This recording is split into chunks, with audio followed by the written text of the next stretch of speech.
A pleasant morning and kamusta po kayong lahat? It's a day that God will bless us in our devotional book in Jesus name above all names. It's January 31 entitled Mightier than the Mightiest. Makikita din po yan sa manuscript 34:1893. Isaiah 9 verse 6, and his name will be called Wonderful Counselor, Mighty God, Everlasting Father, Prince of Peace.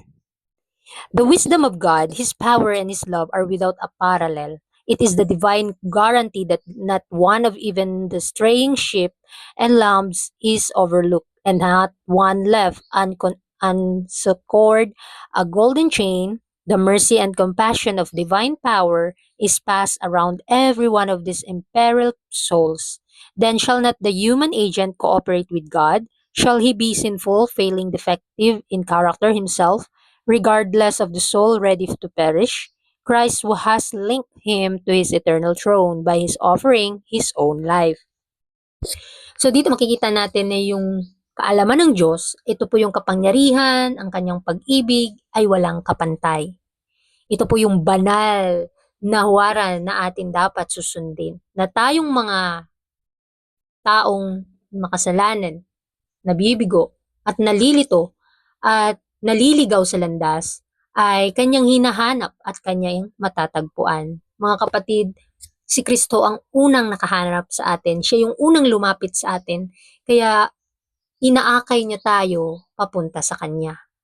Ang gintong kadena na nakatali sa atin sa pamamagitan ng Kanyang awa ay napupuspos sa Kanyang kapangyarihan at ipinagkakaloob sa atin. At tayo ay hindi mawawala kung tayo makikipag-cooperate sa Kanya.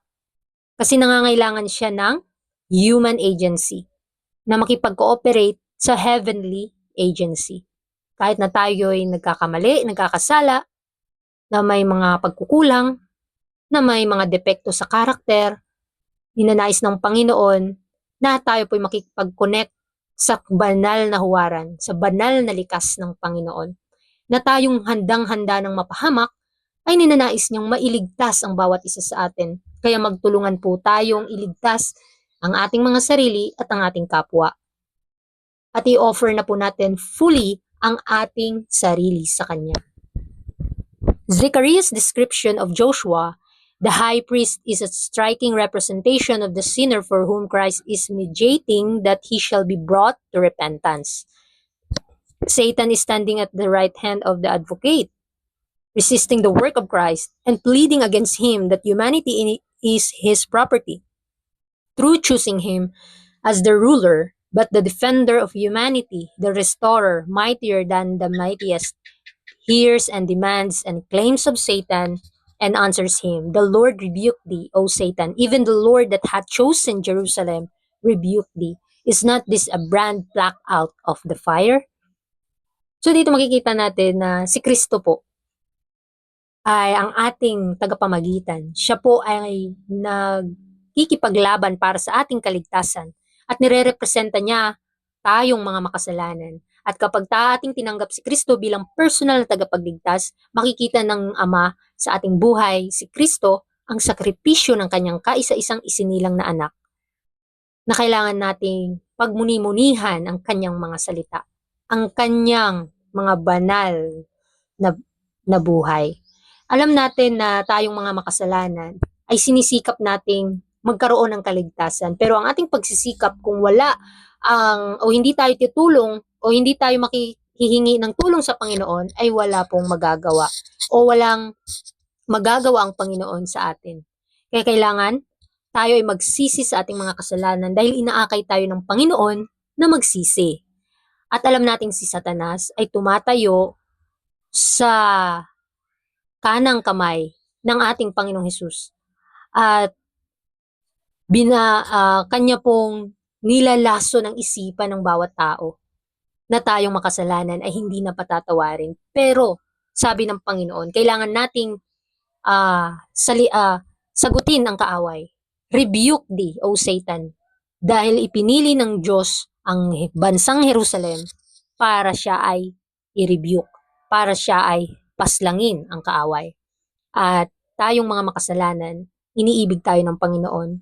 Kahit na tayo nadadapa, ilang beses na tayong nawalan na ng tiwala sa ating mga sarili, nawalan ng pag-asa, pero patuloy niya tayong hinahanap dahil tayo ay nawawala, tayo ay naliligaw ng landas. Kaya ito po ang panawagan sa atin, kailangan tayong sumunod sa Panginoon dahil siya po ay inaakay niya tayo papunta sa Kanya. And he answered and spake unto those that stood before him, saying, Take away the filthy garments from him. And unto him he said, Behold, I have caused thine iniquity to pass from thee, and I will clothe thee with change of raiment. And I said, Let them set a fair mitre upon his head. So they set a fair mitre upon his head, and clothed him with garments, and the angel of the Lord stood by. So kung babasahin natin ang Zechariah 3 verse 2 to 5, ito po yung sinasabi ng Panginoon sa atin na tayong mga makasalanan, kailangan nating alisin ang mga madumi nating mga damit at suotin natin ang balabal ng katwiran ng Diyos, ang balabal na katwiran ni Kristo, at kung ito'y ating maisuot na, ang Panginoon ang makikita na sa ating buhay. Ano man yung mga paghihirap at sakripisyo natin, tayo ay binago niya. Tayo ay lilinisin niya. Sino baga taong naglinis at isinuot pa rin ang kanyang duming damit? Di ba wala po? Walang tuwid na pag-iisip na ganun. Kundi binago. Once na nilinis na tayo ng Panginoon, kailangan ang susuot nating damit ay bago at kaaya-aya sa kanyang harapan. Ang kanyang kabanalan ang ating isusuot. Kaya kailangang ipataas natin ang Panginoon at ipakita natin sa ating buhay. Bear in mind that every teacher that takes the responsibility of dealing with human minds, that every soul who is inclined to err and is easily tempted is the special object for whom Christ is solicitor. They that are whole need not a physician, but those that are sick. The compassionate intercessor is pleading, and will sinful, finite men and women repulse a single soul? So ito po yung laging nating pakatatandaan na ang bawat nag-aaral at nagtuturo sa salita ng Panginoon ay may responsibilidad silang ituro ang katotohanan sa mga tao at dalhin sa kanilang buhay ang banal na huwaran, ang banal na likas ng Diyos.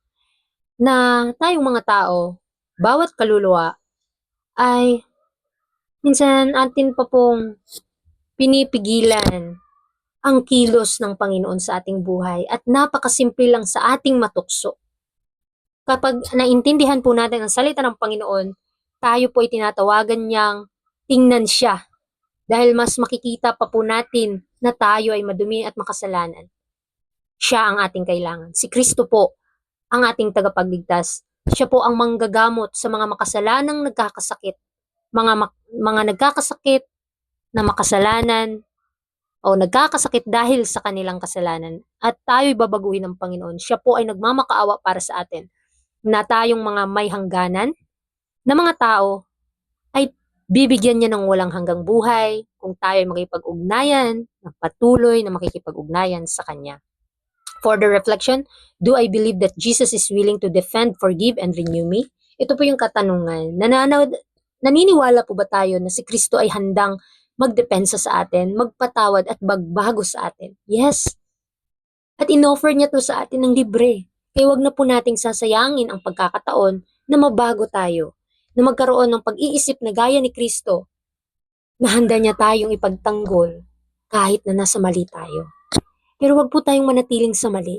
Dahil ipanakita sa atin ng Panginoon ang kanyang habag, ang kanyang pag-ibig na nagpapatawad ng kasalanan. Hindi tayo mananatili sa kasalanan, kundi babaguhin niya tayo upang tayo ay maging Kanya. Upang tayo ay lubos na maging karapat-dapat na makaangkin ng Kanyang mga pagpapala. Kaya sa umagang ito, nawa ay pagmuni-munihin po natin na tayo yung mga nagmakasalanan, nagkakamali, ay kailangan natin si Kristo.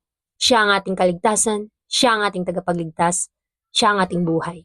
Huwag tayong mawawala sa Kanyang landas. Kaya maraming salamat po sa inyong pakikinig and God bless.